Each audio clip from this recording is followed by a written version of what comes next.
جن کے اوپر سے آفات و بلیات کو ختم ہونے کی بشارت ملنے والی ہو، ویسا انسان اللہ اس کے رسول کے ذکر میں جاتا ہے، ایسا انسان اولیاء اللہ کے ذکر میں جاتا ہے، ان کی محفلوں میں جا کر کے اپنے اوپر آنے والی مصیبتوں کا خاتمہ کرواتا ہے۔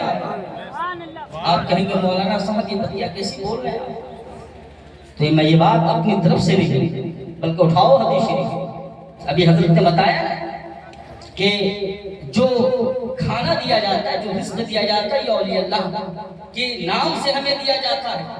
بانٹنے والے میرے مصطفیٰ ہیں، دینے والے میرے مصطفیٰ ہیں، لیکن اولیاء اللہ کے سہارے مشکات شریف کی حدیث پاک ہے، میرے نبی فرماتے ہیں وَبِهِ تُغَاثُونَ وَبِهِ تَمْتُرُونَ وَبِهِ تُرْزَقُونَ، یعنی جو تم سوال کرتے ہو، اللہ کی بارگاہ میں جو مناجات کرتے ہو، جو رب کی بارگاہ میں اپنی پریشانیوں کے لیے استغاثہ پیش کرتے ہو، میرے مصطفیٰ فرماتے ہیں کہ یہ استغاثہ ولیوں کے ذریعے تمہاری قبول ہوتی ہے، اور تم پہ جو رحمت کی بارشوں کا نزول ہوتا ہے یہ ولیوں کا صدقہ ہوتا ہے، اور جو تمہیں رزق دیا جاتا ہے یہ بھی ولیوں کا صدقہ ہوتا ہے۔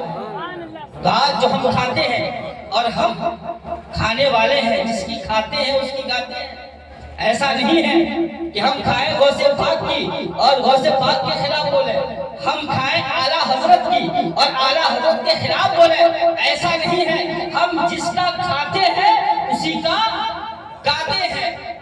یہ سلسلے قادریہ جو ہے یہ ایسا سلسلہ ہے کہ اس سلسلے سے دنیا کے تمام سلاسل کو فیض پہنچتا ہے، تمام سلسلے کو اسی سلسلے قادریہ سے فیض پہنچتا ہے۔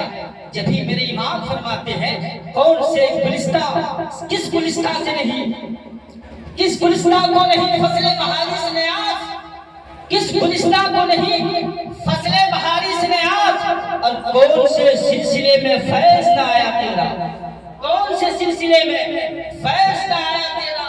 حضرات، غوث پاک کی کرامت، غوث پاک کی سیرت، غوث پاک کی دیگر واقعات آپ ہمیشہ سنتے ہیں، لیکن چند منٹ کی تقریر میں آپ کو یہ بتانا چاہتا ہوں کہ ایک مسلمان جو اللہ کے ولی کا چاہنے والا ہوتا ہے، جو دامن اولیاء سے وابستہ ہوتا ہے، اس کا کردار کیسا ہونا چاہیے، اس کا عمل کیسا ہونا چاہیے۔ میرے پیارے آقا سرور کائنات صلی اللہ علیہ وسلم ارشاد فرماتے ہیں، صحابہ کا مجمع ہے، میرے مصطفیٰ نے فرمایا اے میرے صحابہ تمہیں پتا ہے کہ اس دنیا میں کون ایسا درخت ہے جو مثل المومن ہے، جو مومن کی طرح ہے؟ کون ایسا درخت ہے؟ کون ایسا درخت ہے؟ آپ بتائیے، پتا ہے کون ایسا درخت ہے جو مومن کی طرح ہے؟ میرے مصطفیٰ یہ سوال اپنے صحابہ سے کرتے ہیں، تمام صحابہ خاموش ہیں۔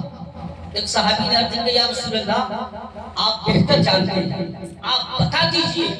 تو میرے مصطفیٰ نے فرمایا کہ وہ درخت جو مومن کی طرح ہے وہ کھجور کا درخت ہے۔ وہ کس کا درخت ہے؟ کھجور کا درخت ہے۔ یہ میرے مصطفیٰ نے فرمایا۔ جب علماء محدثین اس حدیث کی وضاحت کرتے ہیں تو علماء محدثین نے بہت سی باتیں لکھی ہیں، بہت سے راز کی باتوں کو اپنی کتاب کے اندر نقل کیا ہے۔ اس حدیث کو نقل کرنے کے بعد مطلب کیا ہے کہ کھجور کا پیڑ جو ہے یہ مومن کی طرح ہے، کھجور کا پیڑ یہ مومن کی طرح ہے، مومن کے جیسا ہے۔ علماء محدثین فرماتے ہیں کہ کھجور کے پیڑ میں یہ خوبی ہوا کرتی ہے، چاہے آندھی آ جائے، چاہے طوفان آ جائے، وہ کھجور کا پیڑ گرتا نہیں ہے۔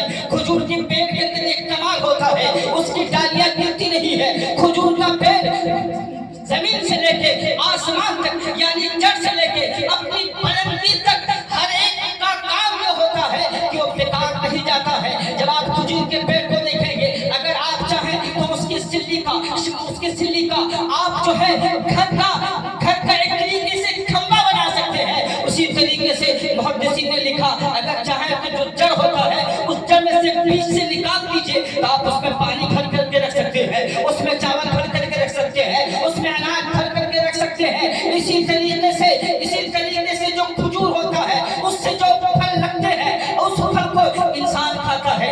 اگر اس کو سکھا دیا جائے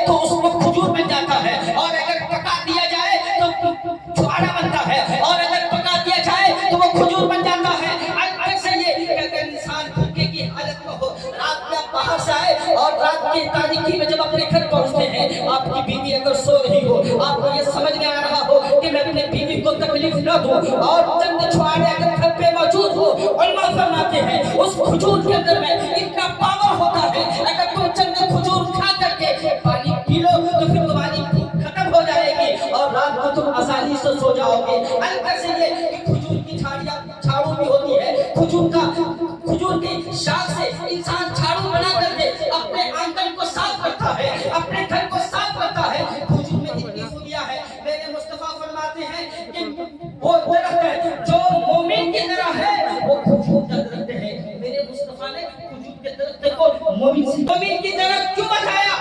اس کی وجہ علماء محدثین فرماتے ہیں، اس کی وجہ یہ ہے جیسے تمام مصیبتوں کو یہ کھجور اپنے اندر سمیٹ لیتا ہے، اسی طریقے سے مرد مومن ہوتا ہے، اس پہ ہزار طوفان آ جائے، ہزار مصیبتیں آ جائے، ہزار آفات و بلیان کے پہاڑ اس کے گھروں میں آ جائے، لیکن مومن وہ ہوتا ہے جو پریشانیوں کو ہنس کر کے صبر کر لیتا ہے، پریشانیوں کو ہنس کر کے قبول کر لیتا ہے، مصیبتوں کا سامنا مسکراتے چہرے سے کر لیتا ہے، اور اللہ کی بارگاہ میں کوئی شکایت نہیں کرتا ہے، صبر و شکر کے دامن کو کبھی ہاتھ سے جانے نہیں دیتا ہے۔ مطلب یہ ہے کہ مومن کا کردار ہوتا ایسا ہے۔ اب مومن ہوتا کون ہے؟ یہاں کلمہ پڑھنے والا مومن ہے۔ میں نے جس آیت مقدسہ کی تلاوت کا شرف حاصل کیا ہے، اللہ فرماتا ہے ان اولیاء الا المتقون، جو متقی ہوتا ہے وہ اللہ کا ولی ہے، جو متقی ہوتا ہے